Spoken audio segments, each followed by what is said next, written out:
Today I have a very significant Australian novelist Patrick Victor Martindale White, पूरा नाम इनका है। हम लोगों ने जो सीरीज एक आपके साथ शेयर किया था, एक लिस्ट शेयर किया था, एंड आई सेड कि I will take these writers who belong to Australia या these literary figures of Australia I will cover. तो उस दिन बुशरा का ये रिक्वेस्ट था कि I have to take Patrick White को पहले मैं कवर कर लूं, तो this is why today I have taken Patrick White. I just want to know, या ठीक, ओके दैट्स गुड। तो पैट्रिक वाइट और जागृति का भी, ये जागृति के ही सजेशन पे ये मैंने शुरू किया था। तो today I have been covering Patrick White. Already you know कि a well known Australian author who got the Nobel prize in literature या who got the Nobel prize for literature. इनका जो जन्म है 28 मई 1912 को हुआ है। इनकी जो डेथ है 30 सितंबर 1990 को ही हुई है। ये क्या थे, was a British born Australian author. तो लाइफ तो इनका ऑस्ट्रेलिया में गुजरा, लेकिन ये बॉर्न कहाँ के थे, ब्रिटिश बॉर्न थे। इनका जन्म या इनका पैदाइश ब्रिटेन में, इंग्लैंड में, यूनाइटेड किंगडम में हुआ था। और सिटीजनशिप या आप कह सकते हैं इनका जो वर्क वगैरह है वो ऑस्ट्रेलियन कल्चर, ऑस्ट्रेलियन की चीजों को लेकर के उन्होंने लिखा हुआ। इन्होंने total 12 novel, 3 short stories publish कराया, जिसमें 8 प्लेज भी है।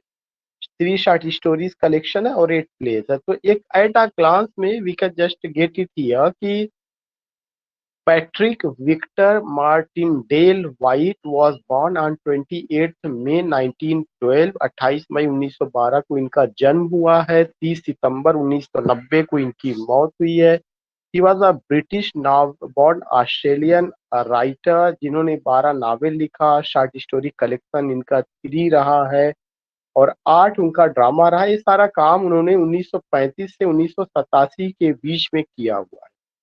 This is the figure of Patrick white. उसके बाद जो है एक एट अ ग्लांस में है, जो कुछ चीजें इंपॉर्टेंट है, कुछ नहीं है। जैसे फिर वही बातें कि Patrick Victor Martindale White was born on 28 में 1912। कहाँ पे उनका पैदाइश हुआ था, Knightsbridge London UK. He was born Britisher, अगर देखा जाए बॉर्न ब्रिटिशर थे। 28 में 1912 नाइट्स ब्रिज लंदन यूके में उनका जो डेथ हुआ है 30 सितंबर 1990 को at the age of 78। Sydney Australia में हुआ है। लैंग्वेज उनका अरिजीत सिंह की इंग्लिश रहा है। नेशनलिटी ऑस्ट्रेलिया रही। Alma mater is very important, Kings college Cambridge में उन्होंने पढ़ाई की थी।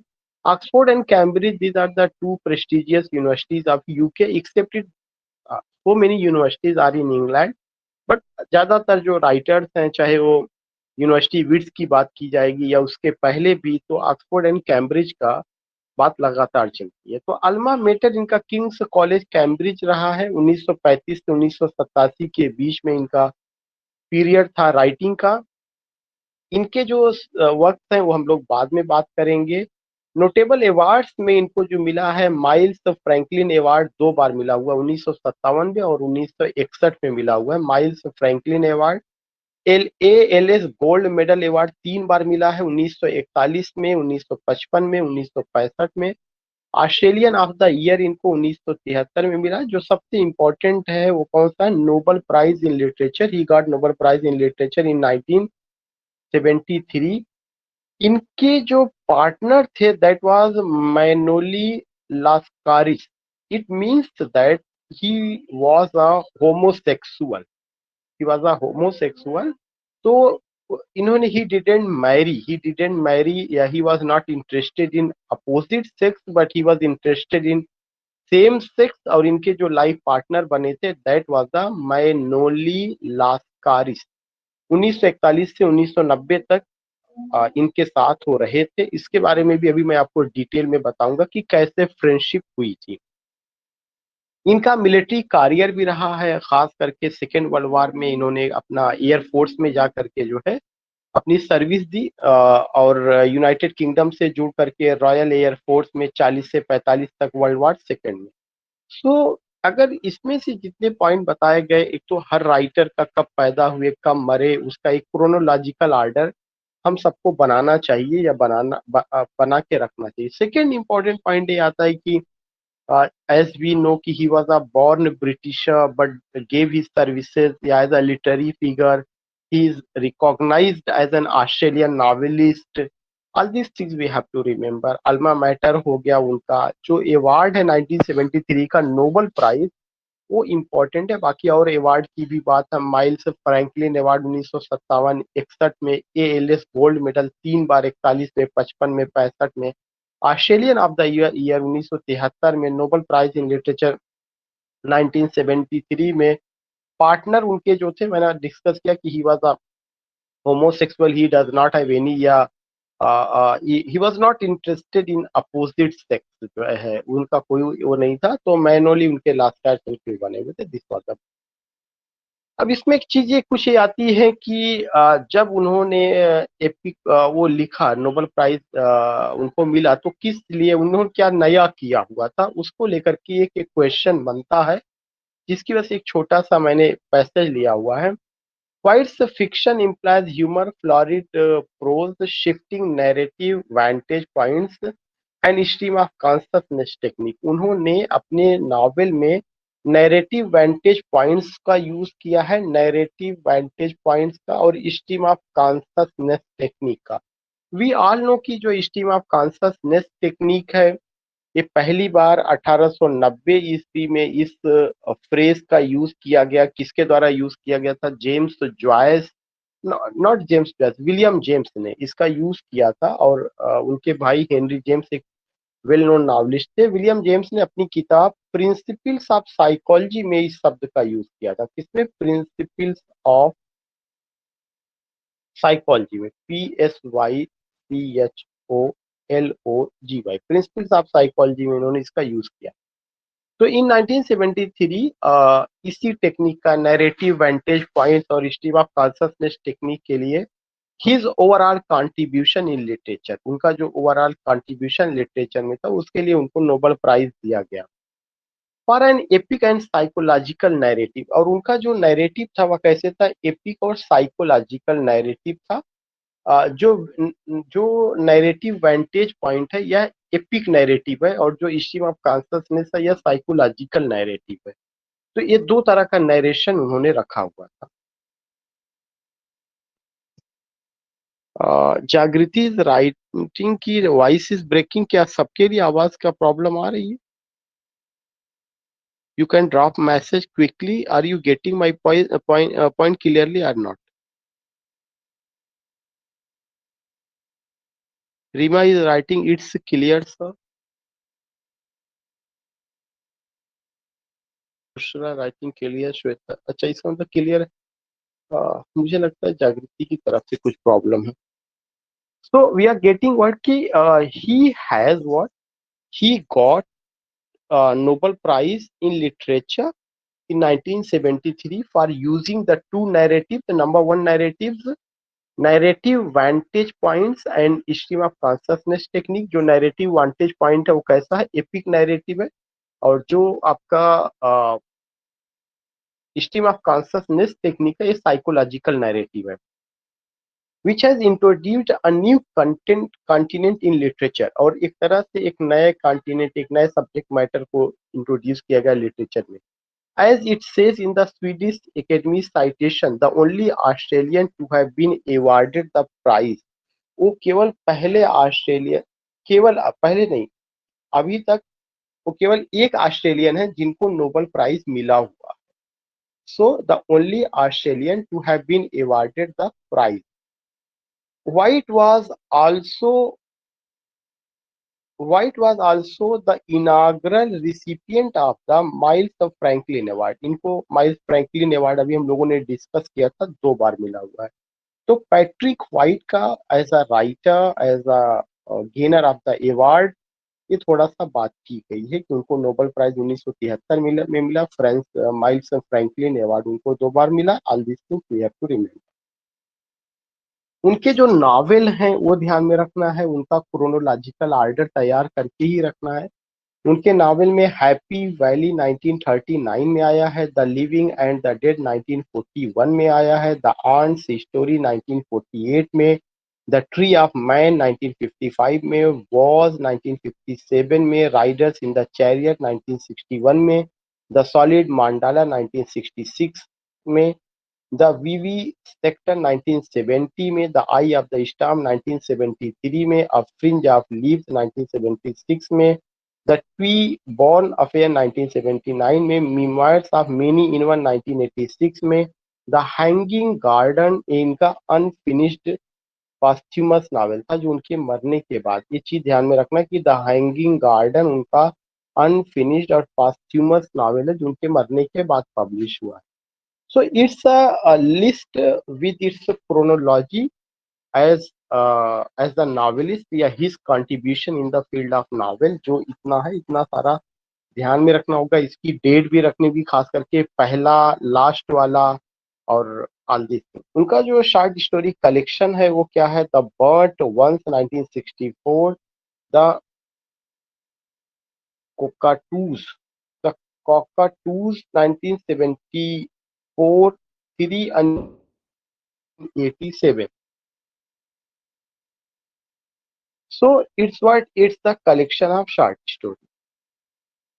पोइट्री उन्होंने ज्यादा नहीं लिखा, थोड़ा सा ही लिखा है. 13 poems under the pseudonym Patrick Victor Martindale. उन्होंने जब इसको लिखा तो सूडोनिम में लिखा Patrick Victor Martindale. Sydney privately printed इसको किया. The ploughman and other poems, ये उनका एक और पोयम था. The ploughman and other poems, Sydney Beacon Press ने इसको पब्लिश किया था. सो उनका दो पोयम रहा. 13 पोयम से पहला ये था, दूसरा the ploughman and other poems. Plays में उनका है bread and butter woman unpublished है. The school for friends unpublished है. रिटर्न टू एबिसीनिया अनपब्लिश्ड है. द हैम फ्यूनरल 1947 में यूनियन थिएटर ने इसको लॉन्च किया था. The season at Sarsaparilla 1962 में, अचीरी सोल 1963 में, नाइट ऑन बाल्ड माउंटेन 1964 में, बिग टॉयज 1977 में, signal driver a morality play for the times 1982 में, नीदर वुड 1983 में, शेफर्ड ऑन द रॉक्स 1987 में. फिर है screenplay the night the prowler 1978 में. ऑटोबायोग्राफी उनका flaws in the glass, flaws in the glass ये उनका ऑटोबायोग्राफी था. तो it's not easy to remember all the plays, all the poems, short stories and novels, it's date. But मुझे लगता है कि अगर आप थोड़ा सा बार बार, खास करके एज अ नॉवलिस्ट जो फेमस है, मोस्ट प्रोबेबली आप ध्यान उनके नावल पर ही दीजिए तो ज्यादा बेहतर होगा. क्रोनोलॉजिकली कभी कभार वो चीजें आ सकती है, पूछा जा सकता है खास करके, तो उस पे ध्यान देना. नाउ अब उसके बाद हुआ क्या था कि 1979 में उनका जो नावल है द ट्वी बॉर्न अफेयर, इसको जो है क्या किया गया, शॉर्टलिस्ट किया गया. किसके लिए? द बुक ऑफ प्राइज के लिए. तो एक पॉइंट मैंने क्यों लिया है, इसलिए मैंने लिया है कि उन्होंने यहाँ पे कुछ रिक्वेस्ट किया था. तो एक क्वेश्चन बन सकता है कि which year his novel the Twyborn affair was shortlisted for the book of prize. और ऐसा उम्मीद था कि इन्हीं को ही ये अवार्ड मिलने वाला था. लेकिन उन्होंने जो ज्यूरी कमेटी थी उससे रिक्वेस्ट किया, क्या रिक्वेस्ट किया कि that it to be removed to give younger writers, कि मेरे नावल को सूची से बाहर कर दिया जाए और किसी यंगर राइटर्स को ये नावल दिया जाए. यंगर राइटर्स के नावल नहीं, यंगर राइटर्स को ये अवार्ड दिया जाए. तो he requested to jury members that my novel should be removed from the list and a young writers should be given a chance to win. उस साल जो प्राइज जीता था, Booker prize, the prize was won by Penelope Fitzgerald. किसने जीता था? Penelope Fitzgerald ने, who ironically was just 4 years younger than White, जो यंगर से मात्र 4 साल छोटे थे. तो ये जो 4 साल छोटे थे, कोई बहुत बड़ा ऐसा नहीं था कि वो कोई यंग राइटर रहे हों और पैट्रिक यंग राइटर ना रहे. किसी ऐसे को मिला होता जो करीब 15-20 साल छोटा होता, तब ये कहा जाता कि हाँ वो यंग राइटर था. हो सकता है जितने लोगों ने अप्लाई किया हो या जितने लोगों की नावल शॉर्टलिस्ट की गई हो, वो सब इसी उम्र के रहे हों और उसमें से यंग रहे हों। So you get it here कि it's a very significant point कि which novel was ultimately listed for Booker Prize in 1979? Pre-Born Affair, number one point. Then what was the statement of Patrick White? The statement of Patrick White was that my novel Pre-Born should be removed from the list and any young writer should be given a chance to win this prize. That year, who won it? Penelope Fitzgerald won that award, and he was just younger, 4 years only. He was just 4 years younger than White. A point. Soon after, White announced that he had written his last novel and then Force would write only for a radio. इसके बाद ही उन्होंने कहा कि उन्होंने ये last novel लिखा है, अब इसके लिए बाद वो रेडियो और स्टेज प्ले वगैरह के लिए लिखेंगे, ये चीजें जो है। तो यहाँ से एक पॉइंट है थोड़ा सा हमें ध्यान में रखने लायक। अब कुछ उनकी लाइफ से जुड़ी हुई चीजें हैं जो मैं नहीं कहता कि बहुत इंपॉर्टेंट है, लेकिन if I have been covering that writer तो कुछ पॉइंट्स है जो हमें ध्यान में रखना है। जैसे in 1981 White published his autobiography Flowers in the Glass, a self portrait. ये Flowers in the Glass, a self portrait is his autobiography which explored issues about which he had publicly said little, such as his homosexuality. उन्होंने अपनी इस बात को publicly तो नहीं कहा था, लेकिन अपनी ऑटोबायोग्राफी में उन्होंने इसको स्वीकार किया है कि ही वॉज अ होमोसेक्सुअल, और बहुत सारी उससे जुड़ी हुई चीजें थी जिसको उन्होंने पब्लिकली नहीं कहा था, but he accepted it in his autobiography. And what is the name of autobiography? Flaws in the Glass, a self portrait. इसके अलावा जो और उनका अपना ओपिनियन था या his disliking of the subservient attitude of Australian society towards Britain, और जो रॉयल फैमिली वगैरह को लेकर के था, उन्होंने भी इसको तमाम अपनी बातें रखी। उन्होंने इसी ऑटोबायोग्राफी में ये भी कहा था, एक क्राउड को, मतलब करीब 30,000 लोगों को उन्होंने एक एक समय ऐसा आया था जब उन्होंने एड्रेस किया था, संबोधित किया था, और उसमें उन्होंने कहा था कि हमें बैन लगाना चाहिए यूरेनियम माइनिंग पर और डिस्ट्रक्शन ऑफ न्यूक्लियर वीपन्स पर। इसका भी जिक्र उन्होंने अपनी ऑटोबायोग्राफी में किया है। What is the name of autobiography? Flowers in the Glass, a self portrait. कब पब्लिश हुआ है? 1981 में पब्लिश हुआ। इसमें उन्होंने क्या एक्सप्लोर किया है? He explored issues about which he had publicly said little, जिसमें एक पॉइंट है होमोसेक्सुअलिटी का, दूसरा पॉइंट है सब्जर्विएंट का। सब्जर्विएंट क्या? Subservient attitude of Australian society towards Britain, कि जो ऑस्ट्रेलियन समाज है वो कैसे गुलाम बनता जा रहा है, अधीन होता जा रहा है, और किसको सुप्रीम मानता है? इंग्लैंड को सुप्रीम मानता है। इस तरह की जो चीजें थी उसको लेकर के उन्होंने बात किया।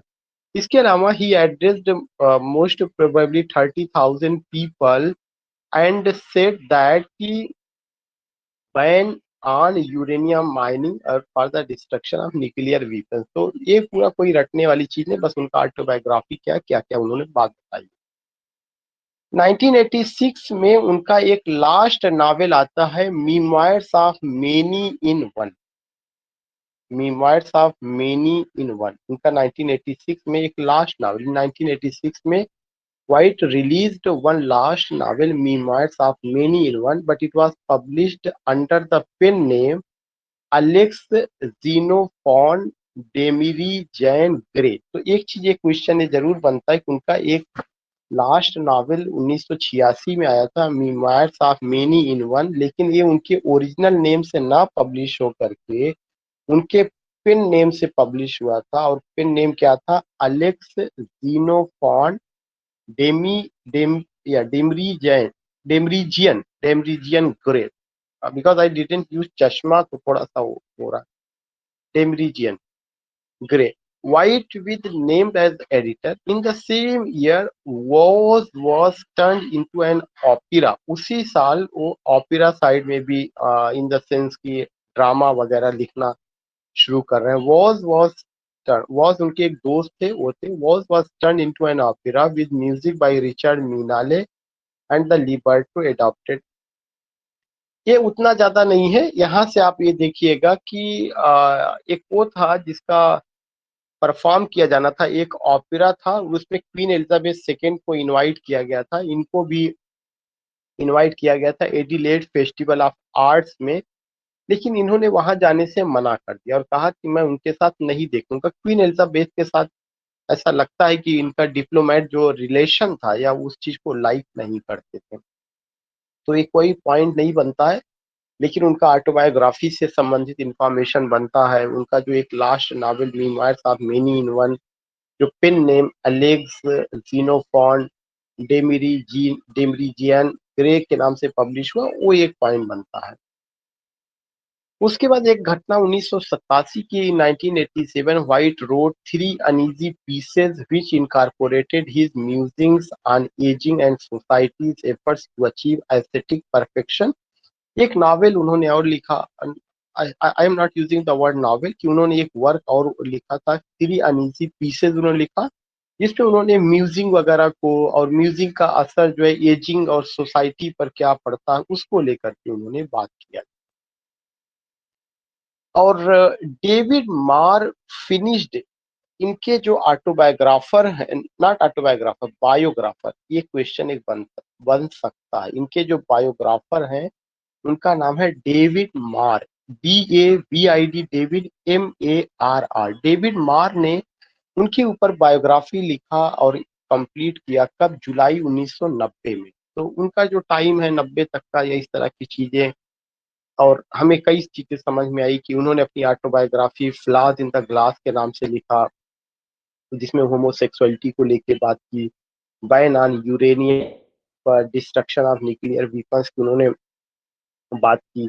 1986 में उन्होंने एक नॉवेल लिखा मीमायर्स ऑफ मेनी इन वन करके. अलेक्स जीनोफोन दे मिरीजान हुआ. इसके अलावा जो है डेविड मार ने उनकी बायोग्राफी लिखी, जो 1990 में, जुलाई 1990 में आती. From 1932 to 1935 White lived in England. अब ये उनका उस टाइम की चीजों को मैंने लिया है जब वो ग्रेजुएशन कर रहे थे. कहाँ से? Kings college, Cambridge university. 32 से 35 तक उन्होंने इंग्लैंड में पढ़ाई की और फ्रेंच और जर्मन लिटरेचर की स्टडी किया. कहाँ पे? किंग्स कॉलेज, जो उनका अल्मा मेटर है, Cambridge university. During his time at Cambridge, he developed a romantic attraction to a young boy who had come to King's College to become an Anglican priest. ये मैंने point को इसलिए लिया कि how do you find कि he was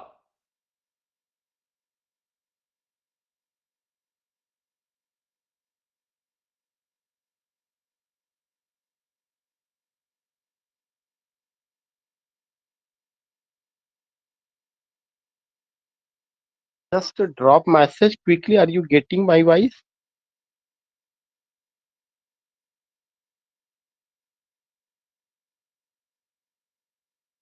Oh, oh, good. So I was telling to all of you कि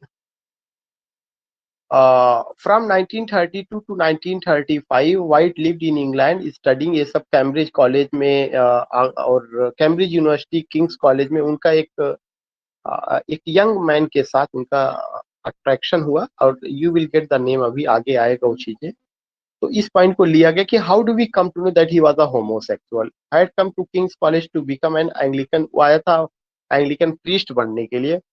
White dared not speak of his feelings for fear of losing the friendship, and like many other gay men of that period, he feared that his sexuality would doom him to a lonely life. उन्होंने अपनी sexuality का कहीं पर भी खुल करके बात नहीं रखी पब्लिक प्लेस पर, ना ही उस आदमी से कहा, या जो वहां पे एंग्लिकन प्रीस्ट बनने के लिए आए थे, जिसके प्रति वो अट्रैक्ट हो गए थे। वो सोचते थे कि पता नहीं सामने वाले के अंदर वो फीलिंग है या नहीं है, या ये फीलिंग वन साइडेड तो नहीं। This is why he didn't show. उन्होंने कभी भी इस चीज का एक्सप्रेस नहीं किया, ऑल दिस थिंग। और उनको ये लगता था, if I tell about my sexuality, if I declare that I am homosexual, तो I will be boycotted by the people. मैं बायकॉट मेरा कर दिया जाएगा, and I will live alone. तो इस तरह का डर उनमें था, इस वजह से वो खुल करके कभी भी सामने नहीं है। So many homosexual people that time in that university, लेकिन but he didn't express their sexuality. Then one night हुआ क्या कि एक रात, then one night the student priest, वो जो एंग्लिकन प्रीस्ट बनने आया था, उसने खुद ही कहा, after an awkward liaison with two women admitted to White that women meant nothing to him sexuality। तो उसने खुद स्वीकार किया किससे, व्हाइट से, that women woman meant nothing to him sexuality, कि उसका वुमन के प्रति कोई अट्रैक्शन नहीं है। किसने स्वीकार किया? व्हाइट का तो था ही ऐसा, जो एंग्लिकन प्रीस्ट आया तो भी।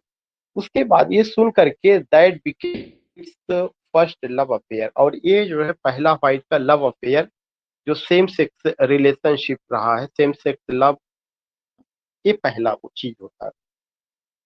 In 1934, White published a collection of poetry titled Fluff Man and Other Poems। 1934 में उन्होंने क्या किया, the Ploughman and other poems publish के। Volume was publish by RP Stephensen and company, a newly established. ये सबको हम लोग देख ही रहे हैं, इसमें इनके फादर ने भी पैसा लगाया था। तो the Ploughman and other poem 1934 में आया है। लगभग वो समय वही था जब वो ग्रेजुएशन कर रहे हैं, पढ़ाई कर रहे हैं, उसी समय उन्होंने ये लिखा हुआ था। also wrote a play named Bread and Butter Woman। उन्होंने एक प्ले लिखा जिसका नाम क्या था, Named Bread and Butter Woman, which was later performed by an amateur group। ये सारी चीजें भी रही, ये सब भी वही समय था जो 34 और 35 का टाइम चल रहा है। कुछ पॉइंट्स बस वही आपको ध्यान में नोट करना। White briefly settled in London in an area frequented by artists. There the young author thrived creatively for a time, writing several unpublished works and reworking happy valley. उसके बाद उन्होंने अपने नावल हैप्पी वैली पे काम करना शुरू किया। तो इस पेज में एक जो एंग्लिकन प्रीस्ट जो थे, और उनका जो फर्स्ट अफेयर था सेम सेक्स लव के, सेम लव के प्रति या सेम सेक्सुअल रिलेशन को लेकर के, उस पर उन्होंने बात किया है। उनका जो पहला पोयम है, collection the poem the fluff and other poems, उस पर है। एक उनका drama bread and butter woman है, उसको लेकर के। And he was studying at, where he was studying at King's Cambridge University, pursuing his BA. These things we have to keep in mind. इसी समय 1937 में उनके फादर की डेथ हो जाती है। कुछ और भी पॉइंट्स है जो हमें ध्यान में रखना है कि उनकी लाइफ में एक जो दूसरे शख्स ने बहुत इंपॉर्टेंट रोल अदा किया, वो कौन थे? वो थे painter Roy de Maistre. Painter Roy de Maistre. तो there is a person painter Roy de Maistre, जो उनसे 18 साल सीनियर थे, who became an important influence in his life and work. The two men never became lovers but remained his friends. In White's own words, he became what I most needed, an intellectual and aesthetic mentor। अगर कभी भी आता है कि white के mentor कौन थे, the mentor of White was Roy de Maistre. Roy de Maistre उनके जो है, जो 18 साल उनसे सीनियर थे, जो कि एक पेंटर थे, वही उनके मेंटोर भी थे। They had many similarities. Both were gay and felt like outsiders in their own families, for whom both harbored all these things। बस इतना ही ध्यान में रखना है कि what was the contribution of Rao दी माइस्त्री, जो 18 साल उनसे सीनियर थे। नेक्स्ट पॉइंट जो ध्यान में रखना है कि White dedicated his first novel Happy Valley to de Maistre. पहला नॉवेल उन्होंने हैप्पी वैली, उन्होंने किसको डेडिकेट किया है? डी माइस्त्रे को, जो उनके राव डी माइस्त्री को उन्होंने डेडिकेट किया है, जो उनके मेंटोर थे, एस्थेटिक मेंटोर थे। And acknowledge de Maistre's influence on his writing. In 1947 de Maistre's painting Figure in a Garden The Ant was used as the cover for the first edition of White's The Ant's Story.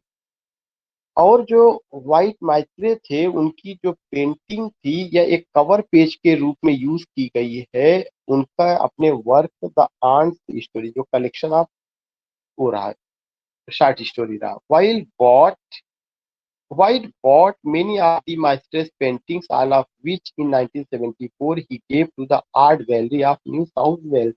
तो इस शख्सियत का राव दी माइस्ट्री का काफी प्रभाव था। उन्होंने अपना पहला नावल भी उनको डेडिकेट किया और उनकी जो collection of short story the aunt's story थी उसका कवर पेज का डिजाइन भी उन्हीं की पेंटिंग से उन्होंने लिया।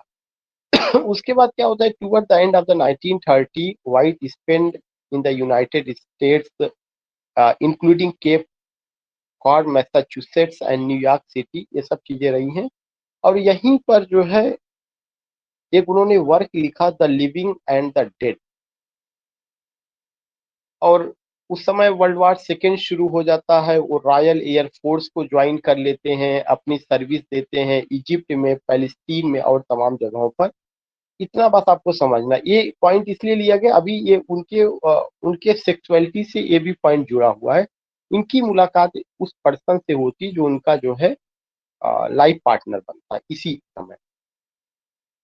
Greece before the war, while in the Middle East had an affair with a Greek army officer। वही मैंने यूज किया था, जब वो मिडिल ईस्ट में अपनी सर्विस दे रहे थे तो इनका एक ग्रीक आर्मी ऑफिसर जिसका क्या नाम है मैनोली लास्कारिस से इनकी मुलाकात होती है, who was to become his life partner, जो उनका लाइफ पार्टनर बनने को तैयार हो जाता है।